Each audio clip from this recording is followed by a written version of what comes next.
ಕಳೆದ ಸಂಚಿಕೆಯಲ್ಲಿ ನಾನು ಈ ಡೇಟಿಂಗ್ ಆ್ಯಪ್ಸ್ಗಳಿಂದ ಹೇಗೆ ಮನಸ್ಸಿಗೆ ಒತ್ತಡಗಳು ಶುರು ಆಗ್ತಿದೆ, ಈ ಸಾಮಾಜಿಕ ಜಾಲತಾಣದಿಂದ ಹೇಗೆ ನಾವು ಆಂಗ್ಸೈಟಿ, ಸ್ಟ್ರೆಸ್ಸು, ಲೋನ್ಲಿನೆಸ್ಸಿಗೆ ಒಳಗಾಗ್ತಾ ಇದ್ದೀವಿ ಅನ್ನೋದ್ರ ಬಗ್ಗೆ ಮಾತಾಡ್ತಾ ಹೋದೆ. ಅದೇ ಇವತ್ತಿನ ಸಂಚಿಕೆಯಲ್ಲಿ ಈ ಮ್ಯಾನಿಪುಲೇಷನ್, ಗ್ಯಾಸ್ ಲೈಟಿಂಗ್ ಬಗ್ಗೆ ಮಾತಾಡ್ತಾ ಹೋಗ್ತಿದ್ದೀನಿ.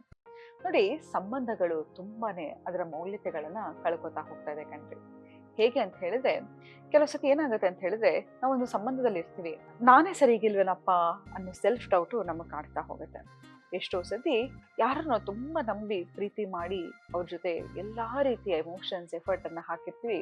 ತದನಂತರ ಅವರು ನಾವು ಏನು ಎಕ್ಸಿಸ್ಟೆನ್ಸ್ ಅಲ್ಲೇ ಇಲ್ಲೋ ಅದ ರೀತಿ ನಮ್ಮನ್ನ ಇಗ್ನೋರ್ ಮಾಡ್ಲಿಕ್ಕೆ ಶುರು ಮಾಡ್ತಾರೆ, ಅವಾಯ್ಡ್ ಮಾಡ್ಲಿಕ್ಕೆ ಶುರು ಮಾಡ್ತಾರೆ. ನಮಗೆ ಫೋನ್ ಮಾಡೋದಾಗ್ಲಿ, ಮೆಸೇಜ್ ಮಾಡೋದಾಗ್ಲಿ, ಕಾಲ್ ಮಾಡೋದಾಗ್ಲಿ ಇದ್ಯಾವುದನ್ನು ಮಾಡೋದನ್ನ ನಿಲ್ಲಿಸ್ಬಿಡ್ತಾರೆ. ನಮ್ಗೆ ಹೇಗನ್ಸತ್ತಪ್ಪ ಅಂತ ಹೇಳಿದ್ರೆ, ನಾನು ಅಷ್ಟು ಬೇಡವಾಗಿರ್ತಕ್ಕಂಥ ವ್ಯಕ್ತಿನ, ಈತ ಅಥವಾ ಈಕೆ ನನಗೆ ದಿನಾ ಗುಡ್ ಮಾರ್ನಿಂಗ್, ಗುಡ್ ನೈಟ್ ಅನ್ನ ಕಳಿಸ್ತಾ ಇದ್ದವರು, ದಿನಾ ನಾನು ಮೋಸ್ಟ್ ಇಂಪಾರ್ಟೆಂಟ್ ವ್ಯಕ್ತಿ ರೀತಿಯ ನನ್ನನ್ನು ಟ್ರೀಟ್ ಮಾಡ್ತಾ ಇದ್ದವರು, ಇವತ್ತು ನಾನು ಒಂದು ಮೆಸೇಜಿಗಾಗಿ, ಕಾಲಿಗಾಗಿ ಇಷ್ಟೊಂದು ಪರಿತಪಿಸ್ಬೇಕಾ, ಕಾಯಬೇಕಾ ಅನ್ನೋದು.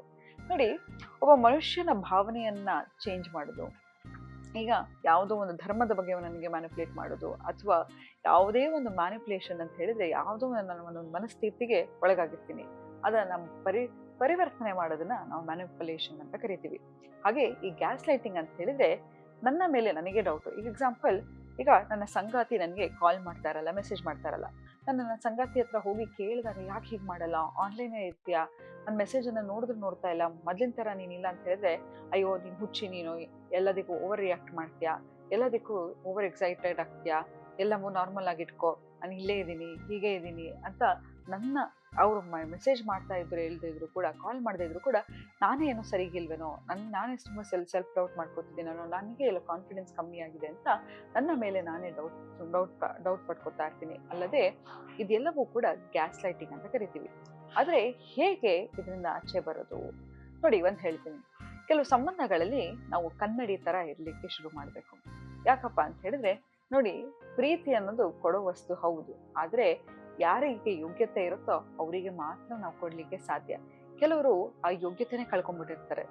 ಒಬ್ಬ ಮನುಷ್ಯನ ಭಾವನೆಯನ್ನ ಇಮಿಡಿಯೇಟ್ಲಿ ರೀಪ್ಲೇಸ್ ಮಾಡ್ಬೋದು ಅಂತ ಅನ್ಕೊಂಡ್ಬಿಟ್ಟಿರ್ತಾರೆ. ಆದರೆ ಖಂಡಿತ ಸುಳ್ಳು. ಯಾಕಂತ ಹೇಳಿದ್ರೆ, ಯಾವತ್ತೇ ತಿಳ್ಕೊಳ್ಳಿ, ನಮ್ಗೆ ಎಷ್ಟೇ ಸತಿ ನೋವಾಗ್ಲಿ, ಅವಮಾನ ಆಗ್ಲಿ, ನಮ್ಮ ಎಲ್ಲಾ ಸೆಲ್ಫ್ ರೆಸ್ಪೆಕ್ಟ್ ಅನ್ನ ಬಿಟ್ಟು ಆಕೆಗೆ ಅಥವಾ ಆತನಿಗೆ ಪದೇ ಪದೇ ಹೋಗಿ ನಮ್ಮ ಇರುವಿಕೆಯನ್ನ ತೋರಿಸ್ತಾ ಇರ್ತೀವಿ. ನಾವು ನಾನು ತಪ್ಪು ಮಾಡಿದ್ದೀನೋ ಅಂತ, ನಾನೇನೋ ತಪ್ಪು ಮಾಡಿದ್ದೀನೋ ಅಂತ ಹೇಳಿ ಅವರನ್ನ ಸಾರಿ ಕೇಳ್ತಾ ಇರ್ತೀವಿ.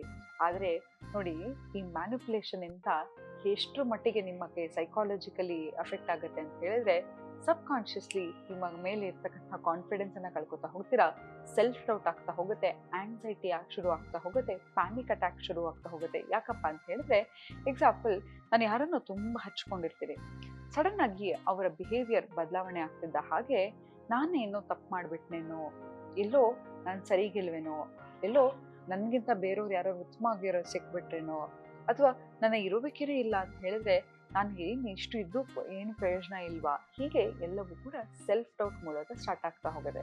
ತದನಂತರ ಏನಾಗತ್ತಪ್ಪ ಅಂತ ಹೇಳಿದ್ರೆ, ನಾನು ಪ್ರೀತಿ ಮಾಡ್ತಕ್ಕಂಥ ವ್ಯಕ್ತಿ ನನ್ನ ಬಿಟ್ಟು ಹೋಗ್ಬಿಡ್ತಾರೋ, ಅಥವಾ ಬೇರೆ ಯಾರು ಸಿಕ್ಬಿಟ್ರ, ಆಂಗ್ಸೈಟಿ ಅಂತ ಹೇಳಿದ್ರೆ uncertainty, the fear of unknown ಅಂತ ಹೇಳಿದ್ರೆ, ಗೊತ್ತಿಲ್ಲದ ಹಾಗೆ ನಿಮ್ಮ ಮೈಂಡು ಫ್ಯೂಚರ್ ಬಗ್ಗೆ ವಾಂಡರ್ ಮಾಡಲಿಕ್ಕೆ ಶುರು ಮಾಡ್ತಾ ಹೋಗುತ್ತೆ. ಅತಿಯಾಗಿ ಹೆಚ್ಚಾಗಿ ಆಂಗ್ಸೈಟಿ ಶುರು ಆದಾಗ, ಯಾಕಂತ ಹೇಳಿದ್ರೆ ಪ್ರತಿ ಒಂದು ಎಮೋಷನ್ ನಮ್ಮ ಬಾಡಿಯ ಪಾರ್ಟ್ ಅಲ್ಲಿ ಸ್ಟೋರ್ ಆಗ್ತಾ ಹೋಗುತ್ತೆ. ಎಕ್ಸಾಂಪಲ್, ನಿಮಗೆ ತುಂಬಾ ಸ್ಟ್ರೆಸ್ ಆದಾಗ, ಆಂಗ್ಸೈಟಿ ಆದಾಗ ಕೈ ಕಾಲು ತಣ್ಣಕ್ಕಾದ ಹಾಗೆ ಆಗೋದು, ಎದೆ ಒತ್ತದ ಹಾಗೆ ಆಗೋದು, ಬಾಯೆಲ್ಲ ಒಣಗದ ಹಾಗೆ ಆಗೋದು, ಮುಂದೆ ಏನ್ ಮಾತಾಡ್ಬೇಕು ಅಂತ ಗೊತ್ತಾಗಲ್ಲ, ತತ್ತರಿಸಿ ಮಾತಾಡೋದು, ಇದೆಲ್ಲವೂ ಕೂಡ ಸಿಂಪ್ಟಮ್ಸ್ ಆಗ್ತಾ ಹೋಗುತ್ತೆ.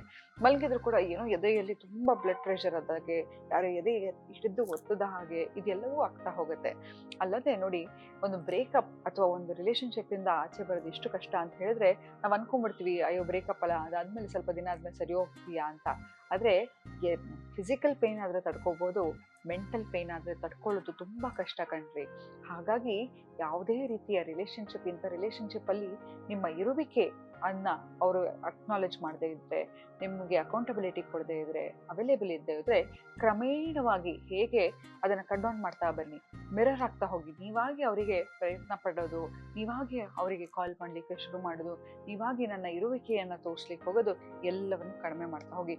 ಒಂದು ಮಾತ್ರ ನಿಜ, ಪ್ರೀತಿ ಅನ್ನೋದು ನಿಮ್ಮ ಲೈಫಲ್ಲಿ ಬಂದಾಗ ಅದು ನೆಮ್ಮದಿಯನ್ನು ತರುತ್ತೆ. ಆಂಗ್ಸೈಟಿ ಆಗಲಿ, ಸ್ಟ್ರೆಸ್ ಆಗಲಿ ತರಲ್ಲ. ಯಾವುದು ಪ್ರೀತಿ ಅನ್ನುತ್ತೋ ಅದು ಕಾನ್ಫಿಡೆನ್ಸನ್ನು ತುಂಬುತ್ತೆ. ನಿಮ್ಮ ಇರುವಿಕೆಯ ಬಗ್ಗೆ ಪ್ರಶ್ನೆ ಮಾಡಲಿಕ್ಕೆ ಹೋಗಲ್ಲ. ಯಾವಾಗಲೂ ತಿಳ್ಕೊಳ್ಳಿ, ಇದೆಲ್ಲವೂ ಕೂಡ healthy science of a relationship. ಯಾವಾಗ ನಿಮ್ಗೆ ಅಲ್ಲಿಂದ ರೆಸಿಪ್ರೊಕೇಶನ್ ಸಿಗ್ತಲ್ಲ, ಆ ಕಡೆಯಿಂದ ಏನು ಸೈನ್ ಸಿಗ್ತಲ್ಲ ಅಂತ ಹೇಳಿದ್ರೆ ಕಷ್ಟ ಆಗತ್ತೆ, ಹೌದು. ಆದರೆ ಕ್ರಮೇಣವಾಗಿ ಕಡಿಮೆ ಮಾಡ್ತಾ ಬನ್ನಿ ಅಂತ ಹೇಳ್ತಾ ಇವತ್ತಿನ ಸಂಚಿಕೆನ ನಾನು ಮುಕ್ತಾಯಗೊಳಿಸಿದ್ದೀನಿ. ಧನ್ಯವಾದಗಳು.